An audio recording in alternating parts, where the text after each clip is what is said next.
चंद्रयान 3 चंद्रमा के दक्षिण ध्रुव के पास उतरकर इतिहास रचने के 10 दिन बाद भारतीय अंतरिक्ष एजेंसी इसरो अब सूर्य का अध्ययन करने के लिए अपना अंतरिक्ष यान लॉन्च कर चुका है। इनफैक्ट अंतरिक्ष यान पृथ्वी से पृथ्वी और सूर्य के बीच लैग्रेंज 1 या L1 बिंदु तक 1.5 किलोमीटर की दूरी तय करेगा। यह दूरी चंद्रयान 3 मिशन द्वारा तय की गई दूरी से लगभग 4 गुना है, लेकिन पृथ्वी और सूर्य के बीच 150 मिलियन किलोमीटर का केवल 1% है। मगर सवाल यह है कि इसका नाम आदित्य L1 ही क्यों रखा गया? तो देखो, संस्कृति में आदित्य का मतलब होता है सूरज और L1 का मतलब है लैग्रेंज पॉइंट, यानी सूरज और पृथ्वी का एक ऐसा पॉइंट जहां पर सूरज और पृथ्वी का ग्रेविटी फोर्स एक दूसरे को कैंसिल आउट कर देते हैं। इनफैक्ट ऐसे टोटल 5 जगह जिन्हें L1, L2, L3, L4 और L5 कहा जाता है, और यह नाम इटली के 18वीं शताब्दी के महान वैज्ञानिक जोसेफ लुई लैग्रेंज के नाम पर रखा गया है। जबकि L2 पर नासा का सबसे powerful telescope James Webb telescope है, और यह L पॉइंट काफी ज्यादा स्पेशल होता है जिसे स्पेस के लिए चुना जाता है, जिसके चलते इस जगह पर पृथ्वी का ग्रेविटी फोर्स और सूरज का ग्रेविटी फोर्स एक दूसरे को कैंसिल आउट कर देता है, जिससे आदित्य L1 को स्पेस में रहने में आसानी होगी। मानो L1 पॉइंट एक ऐसी जगह है जहां सूरज का 24/7 व्यू मिलता है। इनफैक्ट L1 में स्थित रहने के लिए हमें कम फ्यूल की लागत आती है। आदित्य L1 को सन अर्थ सिस्टम के लैग्रेंज पॉइंट के इर्द गिर्द होलो ऑर्बिट में पहुंचाया जाएगा। इस पॉइंट पर किसी भी सैटेलाइट को पहुंचाने का सबसे बड़ा फायदा यह होता है कि वह सूरज को 24 घंटे लगातार देख सकता है और यहाँ से ग्रहण लगने जैसे दिक्कतें नहीं आती है। L1 पॉइंट पर आदित्य L1 को पहुंच जाने पर सोलर एक्टिविटी को बेहतर तरीके से देखा जा सकेगा। वही आदित्य L1 मिशन में ऑब्जर्वेटिक क्लास मिशन है। यह पहली भारतीय आधारित ऑब्जर्वेटिक होगी। अभी तक हम सूरज पर स्टडी केवल धरती पर लगे हुए टेलीस्कोप से ही कर रहे थे, जबकि ये दूरबीन कोडइनल और नैनीताल के एरिया जैसे जगहों पर लगाई गई है। इनफैक्ट हमारे पास स्पेस में कोई भी टेलीस्कोप नहीं है, जिसकी वजह से हम धरती पर रहकर ही टेलीस्कोप की मदद से सूरज को देख रहे थे और उसके ऊपर रिसर्च कर रहे थे। लेकिन सूरज का एटमॉस्फेयर नहीं दिखता है धरती से, जो धरती के वातावरण से काफी अलग है। सूरज के अराउंड एटमॉस्फेयर को कोरोना कहा जाता है,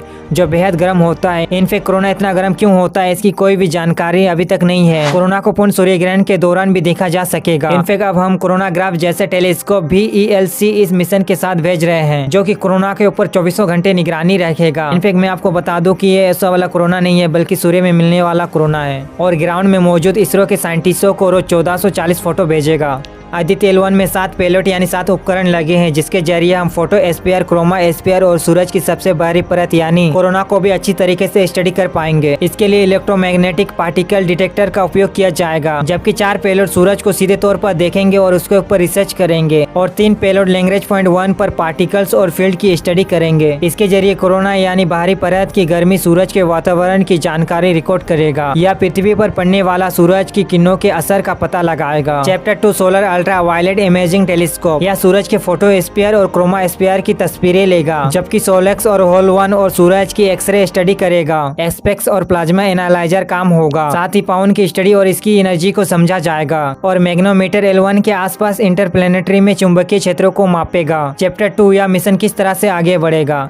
इसरो का PSLV C-57 rocket Aditya L1 को धरती की निचली ऑर्बिट में पहुंचाएगा। फिर इस मिशन को ऑर्बिट में ज्यादा वायलाकार बनाया जाएगा, और फिर ऑन बोर्ड प्रोपल्शन के जरिए इसे L1 पॉइंट की ओर धकेला जाएगा, और 4-5 बार ऑर्बिट में उछाल के बाद L1 की ओर बढ़ते हुए यह मिशन पृथ्वी के गुरुत्वाकर्षण बल के दायरे से बाहर चला जाएगा, और इसके बाद क्रूज फेज शुरू हो जाएगा। और यान L1 के इर्द गिर्द फेज है, क्योंकि यहाँ पर गति को कंट्रोल नहीं किया गया तो यह सीधे सूरज की ओर चला जाएगा और सूरज के नजदीक जाते जाते राख में बदल जाएगा। जबकि अपनी मंजिल तक पहुंचने में आदित्य L1 को 4 महीने यानी 125 दिन का समय लग जाएगा। अब समझते हैं कि सूरज की स्टडी हमारे लिए क्यों जरूरी है।